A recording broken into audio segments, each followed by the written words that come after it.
Now, let's have a look at what happened in the British Isles. We said there would be a lot of trouble, and it was a red weather warning. That was definitely confirmed. We said there would be severe gales over land. There was in North Wales. We said there would be storm force winds at sea between force 10 and force 12, which is hurricane. There were force 11 northwesterly winds in the Fisher area of the North Sea, which is near Copenhagen. That was confirmed, and they gave a North Sea surge of a northerly wind, but that only lasted half a day. And the big low pressure system to the north of Scotland, which was giving all that rain in Cumbria, stayed put. It didn't move around. So we didn't get a North Sea surge of much magnitude, and we didn't get the floods, which we said there was a 50-50 risk of, the floods down in the south, due to the North Sea filling up with water in the south from a north wind. But the specific warnings we predicted just a day ahead, an endgame, did come true. We said, oh, the winds are now going to be more westerly, so there's a danger of sea surges just south of Cumbria, or anywhere in the west of the British Isles, and they took place in the south of Cumbria, and also the northwest of Holland and West Denmark. North of Holland and on Denmark, and those took place as well.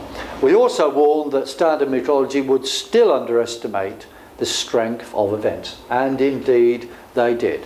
I mean, they did warn correctly there was going to be masses of rain, but they underestimated the strength of those floods, which was tragic. And in future, of course, we hope they will pay more attention to what we say, because forewarned is forearmed. Now, after those Cumbria deluges, where Gordon Brown and Hilary Benn were excellently on the ground helping the emergency services. Hilary Benn, the Minister for Environment in the United Kingdom, made a completely absurd statement that this is a 1 in 1,000 year event, and then he kind of implied it's all to do with man-made climate change. Now, of course, there's no evidence it's a 1 in 1,000 year event. It was certainly a very severe event, but in our own terms, it was probably the type of things which happen every 133 years or so, because we've had a whole series of wet summers and wet winters as well 133 years ago, as that's happening now, 1875, 1876, 1877 and 1879. And you will realise that 7 times 19 is 133, which is also 6 times 22.2. 19 years is the repeat cycle of solar and lunar eclipses, and 6 times 22.2, which is approximately 133, is 6 times the magnetic cycle of the sun.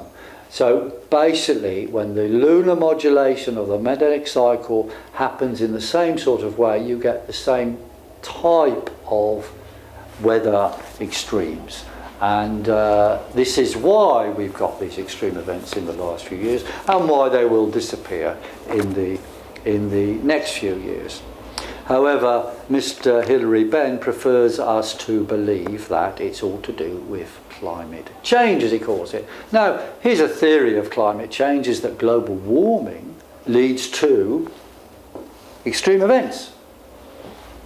But we're now in a period of world cooling. So even in his own terms, this idea that somehow the floods in Cumbria were something to do with man-made climate change is complete, utter nonsense, and it's put on television for political purposes. What should be done, if politicians are serious about caring about their own people, is we should adopt a policy of what we call WEXFAD, weather extreme forecasting and defence. Because does it matter really what's the cause of anything if it's been predicted? We can predict these dangerous time windows many months ahead, and also the details to a large extent at times. Politicians around the world should use this sort of stuff and prepare to defend the public against known extreme events, not scare them in order to tax them.